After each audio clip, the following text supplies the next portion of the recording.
Hello. Right, so you currently find us at a secret location, and this is an up-to-date vlog because the one that you will have seen last week would probably have been filmed November time, I think, probably mid-November, and today is 16th of December.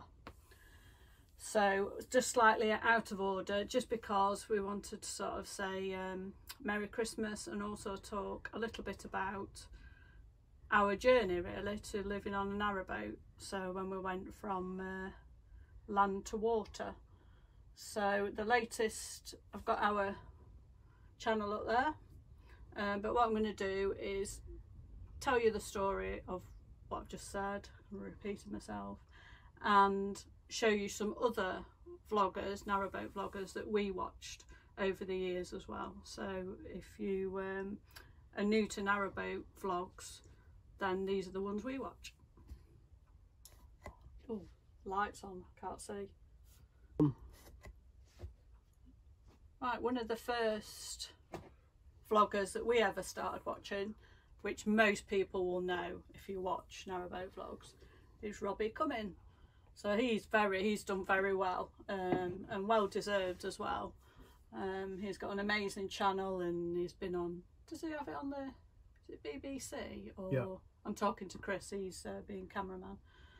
So he's got a whole series and stuff, and now maybe Amazon as well. Is it Amazon? Yeah. He's great to watch. Love watching all his adventures and things. So his was one of the first ones we watched. So we'd been on some holidays on the Norfolk Broads, so that's not on narrowboats. What do they call them? Is there a name? Cruisers. Cruisers, cruising boats. They're similar. Yeah. So we'd been on some of those, and then lockdown hit. And as you know, well, you might not know if you're not from the UK, but we had quite severe lockdowns here. And when things finally did start to open up, we couldn't go abroad. So we started looking at different holidays we could go on in the UK. And because we'd already done some on the Norfolk Broads, we decided to look at narrowboats. So sort of really an upshot of COVID and all those sort of times are the reasons why we first decided to have a narrowboat. And we had, what do you reckon? Did we have 3 canal boat holidays? 2. I think, yeah. Might have been 3. That's all right, yeah. So we had 3 holidays. I mean, on the first one, the first one was an adventure because baptism of fire. It was a baptism of fire. I think I might have mentioned this in the vlogs before, I can't remember. But we set off, never been on a narrowboat before. And it was 40-mile-an-hour winds, driving rain. It was hideous. I had to walk to the first lock so we could get some instruction. Chris was driving the boat in 3 degrees. In these conditions, yeah, it was like 3 degrees. And I started walking across this lock with this wind blowing, rain in my face. Couldn't see anything, thinking, what the hell am I doing? And anyway, we did the lock and then cruise for a while. Chris got shouted at straight away for going too fast as we came out. Did we come out of a junction or something like that, and you got shouted at? Yeah, Chris couldn't feel his fingers. Anyway, we eventually moored up, and that was sort of our first venture into narrowboats. I will have just shown you Robbie Cumming, and the next one I wanted to show you was Country House Gent. He was another one that I think you found him, didn't you, yeah. In lockdown, and we sort of binge watched all of his. And I suppose this was when we really started getting interested after we'd done one of the canal boat holidays that I'll have spoken about. Despite all the wind, the rain and all that kind of stuff, we loved it. And that's when we thought, oh, maybe we could do this. And so we did what we normally do and started watching like loads of narrowboat vlogs. So this is one of them, Country House Gent. He's brilliant. This is another one that we binge watched, is Minimalist. and they've done exactly what we want to do, and they've done the whole network. So there, if you're thinking about doing narrowboating adventures and doing the whole network, great channel to watch, to see how they do it all. I mean, we probably won't go as far as they do, in the sense that they do all the silver propeller challenges, which is about basically going up parts of the canal that people don't usually go up, which means you get a lot of weed and all that kind of stuff. They're very challenging, hence why you get it's a silver propeller challenge, and do you get like a certificate or a medal or something, don't you, for doing them? I don't know if we'll do all of those, I'm not sure. We'll wait and see when we get to them, I think. So David, Cruising the Cut, absolute brilliant one to watch. What I really like about David's vlogs is that it goes, as you can see, poo sticks, bog standards, money talks. It goes into all the ins and outs of being on a boat. So, you know, the cost of it, which, you know, some narrowboaters don't necessarily talk about because they don't want to. It's up to them, isn't it? But it gives you a really good insight. And when we were going to buy our boat, we watched some of these to find out the costs, which I've already done a vlog on how much it costs to buy a narrowboat. Just the other costs that you pay, you know, having surveys and stuff. But his is great to watch. And also all the, you know... Oh, wait. I might not have recorded that, love. What, any of it? Because you just started recording. If it stopped when the alarm went off. Blooper alert. So the alarm went off. You'll have seen it. I'm going to show it anyway. Not my fault. But it's not his fault, but he's supposed to be like director, editor, filmer, whatever. Anyway, I've more or less finished talking about David's channel, just to say that he's a really good one to watch if you're thinking of buying a boat.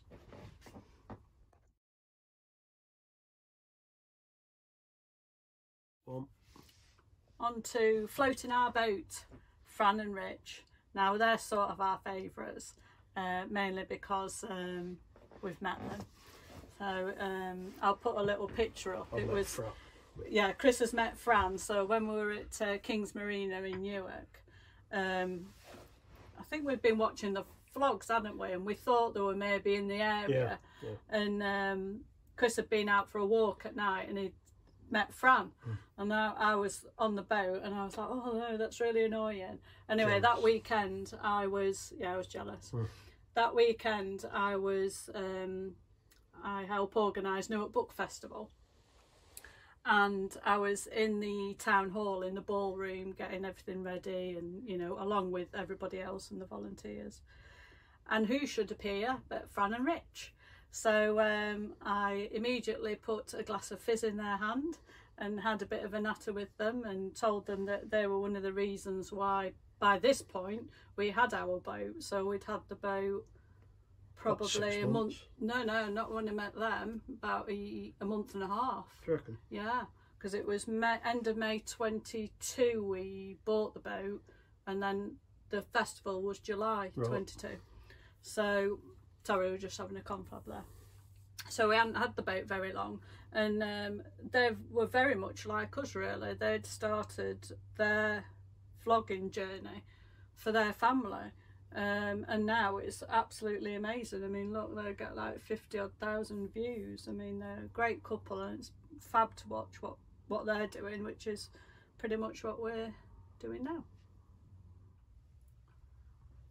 Probably a lot of you might know Foxes Afloat. Colin and Sean, brilliant, so funny, and so honest about their journey, you know, and what they're doing. It's Colin, isn't it, that suffers quite a bit of like mental health issues, and he talks about it and stuff like that. And I suppose that sort of leads me to sort of the catalyst to us getting the boat. So we'd talked about it, we'd had lockdown, all that kind of stuff, and we'd been on canal holidays and thought, could we do it, you know, can we afford it, because you know we don't have that kind of money to buy a boat. And then it was just before we were going on holiday to Madeira in February it was like mid-February 2022, and I won't go into too much detail, but I woke up, I had a bit of a turn, and I ended up sort of collapsing. Chris gave me the kiss of life and brought me back. Paramedics came round. It's all a bit of a drama. Don't really know to this day what happened. But anyway, that was sort of, we went on holiday, probably shouldn't have done, but anyone who knows me knows I won't miss a holiday. And it was when we were there, it was kind of a bit of a wake-up call really to, if we're going to do this, let's just do it. So again, we looked through all the old vlogs of how much, you know, like I explained earlier with David, how much it cost, all that kind of stuff. And we looked at how much the house was worth. Luckily, house prices were really going up at that time. And so the boat prices had gone up as well, but we could still afford it. So when we got back off holiday in February 22, we basically put the put the house on the market pretty much as soon as we got back, didn't we, really? Yeah. Within a couple of weeks. And luckily I ended up getting a private buyer, someone who I knew was after a house, and yeah, they bought it, and then it just went through really quickly. I'll tell you the story of us actually getting the boat in a minute, which was a bit of a fluke. So then we started looking for boats, and yeah, so that was really why we decided to do it. So this leads me on to Project Narrowboat. Johnny London, epic, love him. And actually the other week he subscribed to our channel, which is, it's like having a celebrity, which was quite nice. So what did I say before? I said about us putting the house on the market, and then we were frantically then looking for boats, and we had a random Tuesday off work. I think it was like a Tuesday, wasn't it? We'd had both got the day off work to go and look at boats because we'd put the house on the market, got a buyer, and to be honest, because the price had gone up so much, we couldn't really find anything we wanted. We had a fixed mind that we wanted the boat that we luckily ended up with, and it was just, we'd pulled over in a car park. I can't remember where we were, can you? We pulled over in a car park somewhere near a marina. Yeah, we'd just been to look at a boat. We were near Crick or something. And anyway, I don't often do this, and I don't know why I did it. Call it fate. But I looked in my junk folder in my emails, and in there was the advert for this boat. And we were like, well, we're in the area, we're out looking at them, let's go and, you know, view it. So that's what we did. We got there, got on the boat. As soon as we saw the tray of chips that had been left in the oven, it was love, it was our boat. And yeah, so that was it. And weirdly, it wasn't until we were driving back, and we were like, what should we do, should we put an offer in, because boats were going fast, the same as houses were selling at the time. And we were like, should we put the deposit down, because of course our house hadn't sold, we'd sold it but not completed, so we needed the money from the house to buy the boat. And we were like, should we put a deposit down, because we'd lose it if the house sale fell through. Anyway, we just decided, sod it. So I rang them as we were driving back and said, yeah, we'll have the boat, paid the deposit, and yeah, that was it. And then it wasn't till then that I realised that the boat was called The Plot, which was perfect for us. So we'd put the offer on and had that accepted and everything.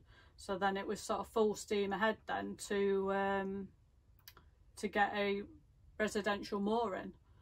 We'd already had a chat with King's Marina about it, and they said there was one available for us, but then obviously we had to get the boat, which is why we then rushed out once we'd agreed a sale on the house. But it was getting that it was that tricky period, coordinating everything, because we needed the house sale to complete to have the money to buy the boat, so it was quite stressful at this point, because anyone who sold a house, you know what it's like, you know, things never go to plan. But we were quite lucky that because the person who bought the house, I knew them, so we completed on the house on one day, and they let us stay in the house for free overnight, because otherwise the other options would have, if we hadn't have got the residential marina, we were looking at renting houses and going in hotels. Because we're both still working. Because we were both still working at this time, so trying to fit all that in between everything is difficult. And of course, amongst all this, we had to reduce all our possessions, because we had a whole, we had a 2-bed terrace plus outhouses, and we had to get rid of as much as that as we could, in order to move on to a boat. So we ended up getting some storage and stuff for that anyway. So yeah, so it was quite difficult, but luckily we managed to stay in the house for free overnight, and then the next day we moved out the last of our possessions into the car, and then we I went to work. We had to go to the bank in the morning because we couldn't do the transfer online, so that was another yeah, it was a real nightmare to like get it through. So we ended up going into the bank to try and get once the money had gone in from the sale of the house. So at this point we were completely homeless. We had no house, no boat. So we went to the bank, eventually sorted it out, paid for the boat, and then I had to go to work. And so Chris then went to the boat without me. That's just the way it worked. So yeah. But anyway, I didn't even mention narrowboat well. Yeah. So all that sort of happened, and we knew we had quite a lot to do. Oh, the boat was structurally sound and everything. We knew we had a lot of work to do. So that's when Chris started watching Naro Will, because he's basically done all his boat up. He does most of it himself, doesn't it? Yeah, absolutely brilliant. And he's sort of one of the lower YouTube narrowboaters in terms of subscribers and stuff, isn't it? I don't really know why, because it's brilliant. He does it all. It's one of Chris's favourites because he does do it all himself. He's not, it's funny, you know. Clever. Yeah, it is funny. Yeah, we chuckle away when we're watching it. But yeah, it was really a good one to watch because he shows you about what he does, servicing all the DIY. So Chris tends to watch his. But yeah, so where was I? So yeah, Chris went to the boat. So then the boat was at Mercia Marina, which is, how far was it away from Newark? About an hour in the car. Yeah. About an hour in the car. 48 years on a boat. So we trying to think now. Should have prepared, shouldn't I? So that was on the Thursday, wasn't it? I came to collect you from work. He came to collect me from work, and then I booked the day off on the Friday. That's right. And then we started cruising back to Newark. Yeah, because we stayed overnight on the Thursday night. They let us stay in the marina for free on where the boat sale parked. And then we had to bring the boat back to Newark for Sunday night because we were both at work on the Monday. And bearing in mind, you know, it was a new boat, other than a little test drive around the marina, and we had to go on the River Trent, not the tidal part, but still, like, a lot of narrowboaters don't like going on rivers, so that was a real massive baptism of fire for us, to sort of set off and do that. But, you know, we did it because we're here. So yeah, definitely recommend Naro Will for the DIY-ing and a good giggle. So fast forward, we've bought the boat, we're living in the marina, both working full time, and by this point it was end of May 2022. So I said we've got the boat, brought it back to Newark, which was terrifying, 3 days, but amazing as well. And then all the DIY started. Again, Danny and Joe, brilliant couple. And he does so much of the work himself. So again, a great one to watch if you're thinking about doing jobs on your boat. But yeah, so it was sort of, I don't know. So we've been on the boat end of May 22, just thinking of timelines in my head. And then when did you think it was? Oh, we went away on the boat up to Cromford. Yeah, April this year. April this year, April 2023. And as you do, you know, you have a few drinks, have a bit of chat. We both had enough of our jobs. I won't go into too much detail, but you know, it was quite stressful. We both had enough, and we had enough money from buying the boat, well, selling the house, buying the boat, enough money in the bank to last us a year, just. So we thought, sod it, life's too short. You know, we can carry on working for a few more years, which what we plan to do, to save a bit more money so that we could have the time off to do the whole network, which can take anything from, I don't know, 3 to 6 years. It depends how quickly you want to do it. So, but we decided we'd had enough. It was too stressful. This wasn't why we bought the boat. It was to live a simpler, less stressful life. So we got back from our Easter holiday on the boat, and I went basically straight into work and handed my notice in to finish in July, because I worked in a college library, so it was on term. So I said I was going to finish at the end of term in July. Chris handed his notice in, and then that was it. In July this year, this adventure started. You might have noticed that I've swapped to Bailey's for the final one, which is very appropriate because we're talking about Heidi, the rum wench, which is actually the narrowboat pirate boat. She's brilliant, so funny. If you like innuendo, she's the one to watch. But anyway, she always has a rum. I always have a Bailey's. So where were we? So we finished with the setting off. So like I said, we left earlier than planned. So part of us setting up this YouTube channel was so we can share our journey with our friends and family, and also when we're old we can look back at all these amazing adventures. Older. What? Older. What are you trying to say? Cheek. But also to make an income, you know. If we can't make an income from doing YouTube, we also have a Patreon account. I write books, I will have mentioned. I'm just working on my 14th novel at the moment. I do some freelance work. But if we can't make an income from all of these things, it'll mean that we'll probably have to go back into Marina and get jobs to then fund cruising. Because as you know, if you've watched any of these, our plan is to cruise the whole network and vlog about it. And it's not easy doing these vlogs. They're very time consuming. A lot of people think YouTubers make millions of pounds. They don't. I think, what did we work out the other day? It was only about, depending on how many views you get on them, you know. Well, we've made nothing. So. No, we make nothing because our channel isn't profitable yet. You have to have like 1,000 subscribers and things like that before you can make any money. But what was I saying? I've lost my train of thought now. I'm looking at Chris and he's looking at me. I just can't remember. How will we need to get this channel profitable? Yeah. Otherwise we're going to have to go back to work. Yeah, basically if I don't make this channel profitable and sell more books, we're going to have to go back to work, and then I'm going to be really grumpy. So give us some money. So there'll be no more vlogs because I'll be in a mood. So what, so give us some money, yeah. So buy a coffee or sign up to our Patreon account or buy a book. You get something for it. But anyway, I hope you've enjoyed this little story about why we've ended up where we are. Well done if you're still with it. It's probably only my mum's still watching. So this vlog should be going out, I think, Christmas Eve.